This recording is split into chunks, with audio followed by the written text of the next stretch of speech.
Hi, welcome back to the Litchfield Media YouTube channel. I'm your host, Melissa Litchfield, and today we're chatting all about a client case study. Okay, in this client case study, we're actually reviewing the past 12 months, so pretty much all of 2023, how my client 5x'd her income. So she went from $100,000, annual revenue in 2022 to making $500,000 in annual revenue in 2023. And we're going to break down how ads, and of course working with our team, played into that number, feeding into that revenue. Let's go. Let's break it down. Okay, for this story, we're actually going to have to back it up and go back to 2022 when we first started working together. So for this client, we actually started with a funnel build. This client was probably our third funnel build out of the entire agency when we launched our 90-day funnel build packages. So we started with a signature offer. That first started like a quiz to a low ticket offer to a webinar. We tweaked it a couple different times, but I did have that particular client run organic traffic to the funnel that we built for her signature offer. Prior to running ads. That was showing a very healthy conversion rate. About 14% of traffic was converting into a sale.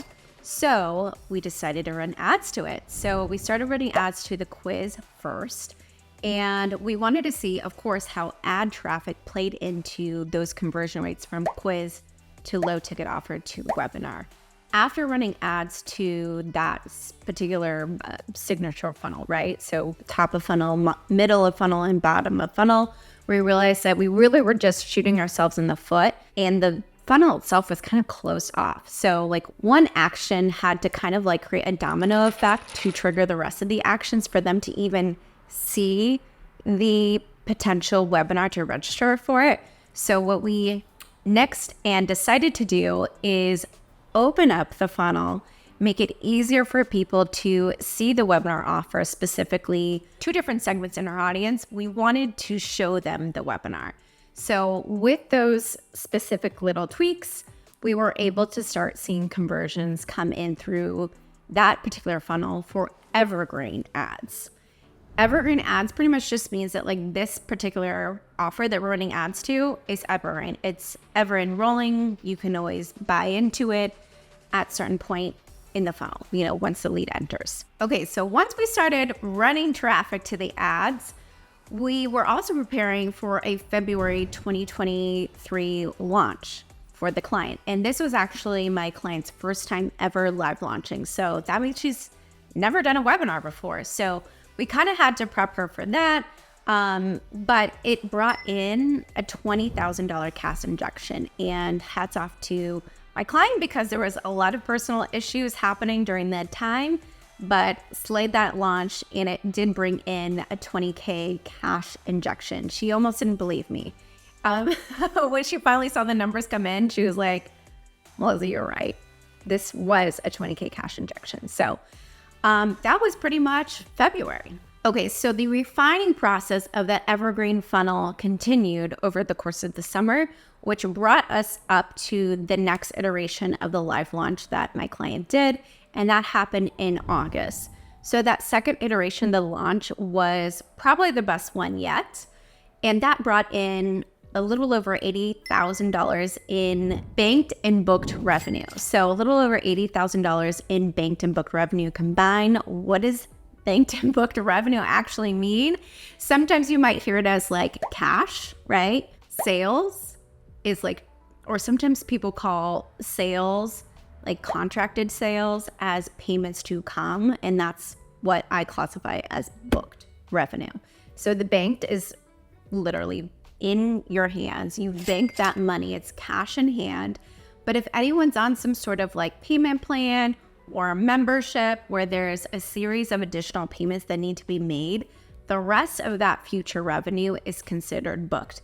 And that is, booked revenue to come in the future. So when talking about live launches, a lot of people, especially coaches, there's not a lot of transparency. Sometimes how much cash revenue is generated from a launch versus how much was booked revenue. So keep that in mind next time you hear someone talking about a live launch. But the second iteration of that live launch really solidified the webinar funnel. And from there, we started testing the evergreen version of that particular launch. Okay, and to wrap this case study up, after we did that second iteration of the live launch, we used that same messaging, that same title from the webinar, but we found that it was kind of attracting some, basically like a scarcity mindset, right?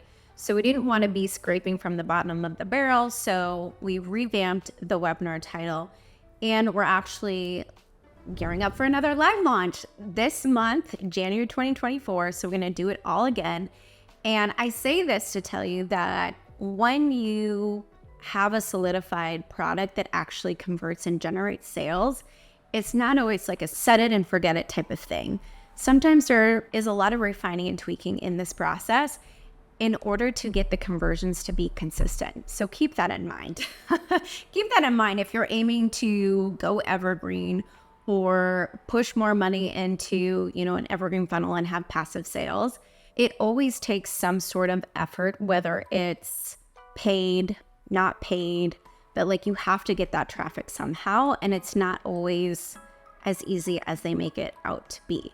So in summary, what I want you to kind of take away from this case study and this experience is that no, ads weren't the sole generator for that $500,000 in revenue, but ads was the key to growing and scaling my client's business in 2023. Without all of the leads that we're generating from like lead magnets and webinars, live launching, evergreen webinar revenue, like all of those leads also filtered into some of her other organic offers, or the summit that she was running. So ads do have a benefit, and sometimes, and most times, it does feed into other revenue streams of your business. It's not always directly related to the sale that you're trying to drive the lead to buy, essentially. Sometimes it has like a direct domino effect, right, into your business. So remember this the next time when you're considering ads. Ads do amplify what's working, right? They kind of like light it on fire. But if you're not really seeing sales right now, conversions are low, just know that that means you have some optimization to do, some tweaking before you start to pour gasoline on that fire. All right, thanks so much for watching this video. See you on the next one. Bye.